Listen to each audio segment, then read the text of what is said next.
আজিৰ কুৱেশ্যনখিনি আমি ডিছকাছ কৰোঁ। প্ৰথম কুৱেশ্যনটো চাওঁ। Who among the following was the first person to translate Borgeet into English? কোনে প্ৰথম বৰগীতক ইংৰাজীলৈ অনুবাদ কৰিছিলে? শ্ৰীমন্ত শংকৰদেৱ আৰু শ্ৰী শ্ৰী মাধৱদেৱে ৰচনা কৰা যিসমূহ গীত আছে সেইসমূহক বৰগীত বুলি জনা যায়। আৰু এই বৰগীতসমূহক প্ৰথমতে ইংৰাজীলৈ কোনে অনুবাদ কৰিছিলে? অপশ্যন যিখিনি দিয়া আছে তাৰ ভিতৰত বি অপশ্যনটো কাৰেক্ট হ'ব, বাণীকান্ত কাকতি।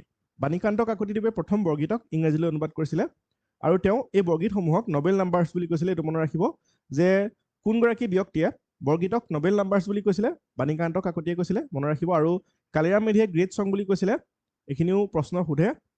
আৰু দেৱেন্দ্ৰনাথ বেজবৰুৱাই হোলী ছং বুলি কৈছিলে। গতিকে ইয়াৰ পৰাও প্ৰশ্ন সোধাৰ সম্ভাৱনা থাকে। নেক্সট ইয়াৰ পিছৰ প্ৰশ্ন চাওঁ। When did Assam Association merge with the Assam Provincial Congress Committee? বা প্ৰশ্নটো এনেকৈও সুধিব পাৰে, When was Assam Provincial Congress Committee formed? অৰ্থাৎ অসম প্ৰদেশ কংগ্ৰেছ কমিটি কেতিয়া গঠন হৈছিলে? 1921 চনত মহাত্মা গান্ধী আমাৰ অসমলৈ আহিছিলে আৰু সেই বছৰটোতেই অসম প্ৰদেশ কংগ্ৰেছ কমিটি গঠন হৈছিলে। গতিকে 1921 অপশ্যন ইয়াতে ডিটো কাৰেক্ট হ'ব। 1921 চনত অসম প্ৰদেশ কংগ্ৰেছ কমিটি গঠন হয়, এইটো মনত ৰাখিব।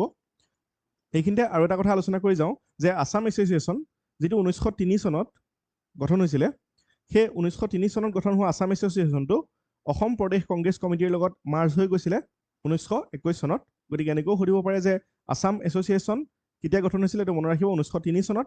আৰু সেই আছাম এছ'চিয়েশ্যনটো অসম প্ৰদেশ কংগ্ৰেছ কমিটিৰ লগত কেতিয়া মাৰ্জ হৈছিলে বা কেতিয়া সংলগ্ন হৈ গৈছিলে?